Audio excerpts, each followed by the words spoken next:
L-erba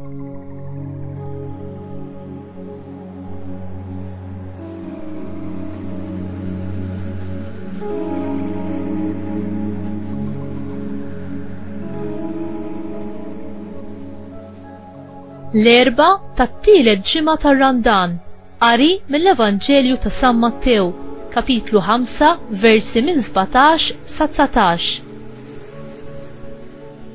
F'dak iż-żmien Ġesu qal lin-nies: xejn taħsbu li ġejt inwaqqa' il-liġi jew il-profeti?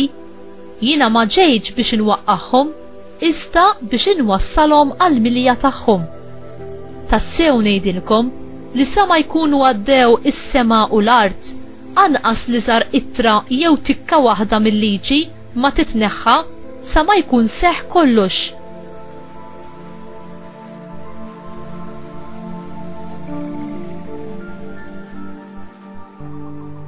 Jekk mela xi ħadd iġib fix-xejn wieħed mill-li żar minn dawn il-kmandamenti u jgħallem lin-nies biex jagħmlu l-istess, dan jissejjaħ li żar fis-saltna tas-smewiet. Imma min iħarishom u jgħallimhom, dan kbir jissejjaħ fis-saltna tas-smewiet. Il-kelma tal-mulej tifħir lilek Kristu.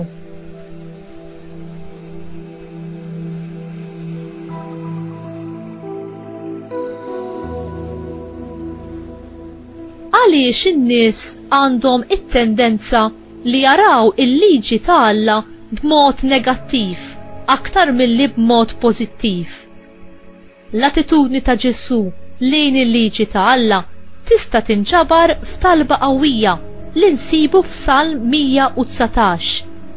U kemm inħobb il-liġi tiegħek fuqha naħseb il-jum kollu.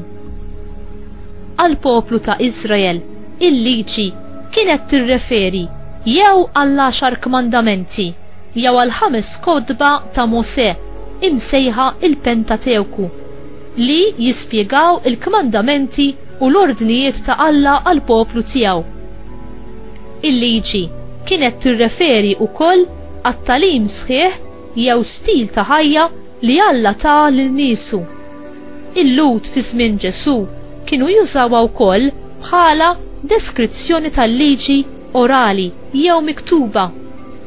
Imma l-iskribi u l-Farisej żiedu ħafna aktar mal-liġi milli Alla xtaq u għalhekk li Ġesu spiss ikkundanna il-liġi tal-iskribi. Kienet tpoġġi piżijiet fuq in-nies li Alla ma rridx.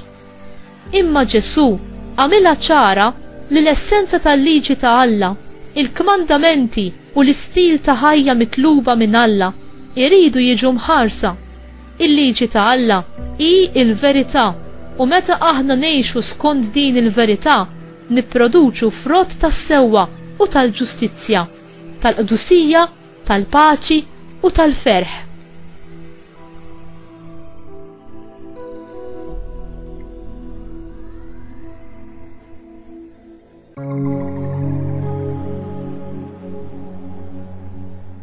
Ġesu għallem reverenza lejn il-liġi ta' Alla, ima lejn Alla nnifsu, lejn jum il-mulej, reverenza u rispett lejn il-ġenituri, rispett lejn il-ħajja, lejn il-proprjetà, lejn l-isem tajjeb ta' persuna oħra, rispett lejn innifsek u lejn il-proxmu biex ma nisbaljawx jew inħallu xewqat ta' ħsara jaħkmuna. Ir-reverenza u r-rispett lejn il-kmandamenti ta' Alla jalmuna t-triq tal-imħabba, imħabba lejn Alla u imħabba lejn il-proxmu.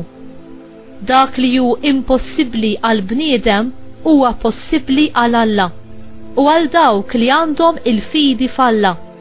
Alla jagħtina l-grazzja biex inħobbu kif iħobb hu, biex naħfru kif jaħfer hu, biex naħsbu kif jaħseb hu u biex naġixxu kif jaġixxi hu. Il-mulej iħobb is-sewwa u jobgħod il-ħażen. Bħala segwaċi tiegħu, dixxipli tiegħu, aħna għandna nħobbu il-kmandamenti tiegħu u nobodu kull forma ta' dnub.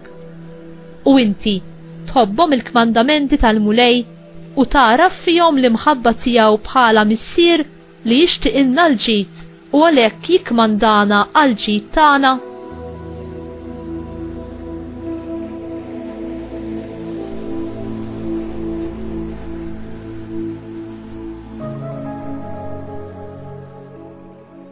Mulej Ġesu, għatini dan il-jum li nidderiġi u nqaddes, li nsaltan u nikkmanda fuq qalbi u fuq ġismi, sabiex kull ħsieb, kelma u azzjoni tiegħi tkun skont il-kmandamenti tal-Missier. Marija ommi għalija, itlob miegħi biex jien noġob lil Alla bl-istess mod li bih oġobtu inti. Amen.